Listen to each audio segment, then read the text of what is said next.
mesdames, bienvenue aux méditations quotidiennes au féminin. Aujourd'hui, sans hypocrisie. Romains 12, verset 9 nous dit ceci: que l'amour soit sans hypocrisie. Ayez le mal en horreur, attachez-vous fortement au bien. Selon l'apôtre Paul, le véritable amour se manifeste en une série de préceptes. Les règles sociales, la bienséance et la bureaucratie limitent nos possibilités de faire preuve d'un amour authentique. Mais nous sommes exhortés à le débarrasser de toute hypocrisie. Je parlais un jour avec une amie qui me demandait comment je luttais contre la fatigue, les sautes d'humeur, la maladie et les problèmes familiaux, tout en ayant toujours le sourire et en restant aimable avec tous. Elle était convaincue que c'était de l'hypocrisie. À vrai dire, je comprends que le mur qui sépare une conduite hypocrite d'une conduite sincère est parfois mince, ce qui montre qu'il est facile de mal juger les motivations d'autrui.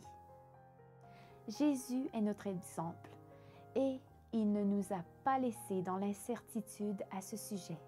Ses enseignements sont fondés sur des principes qui n'obéissent ni aux valeurs culturelles ni aux préjugés sociaux. Il nous arrive de penser que Jésus est un surhomme et nous voudrions imiter sa vie. La Bible ne donne pas de faits précis, mais nous pouvons déduire que lui aussi connut la maladie, la faim, la fatigue, le sommeil. Pourtant, son attitude envers tous restait irréprochable parce que l'amour authentique motivait ses actes. La Bible ne rapporte pas que Jésus, après une journée plus que bien remplie, ait traité qui que ce soit avec brusquerie.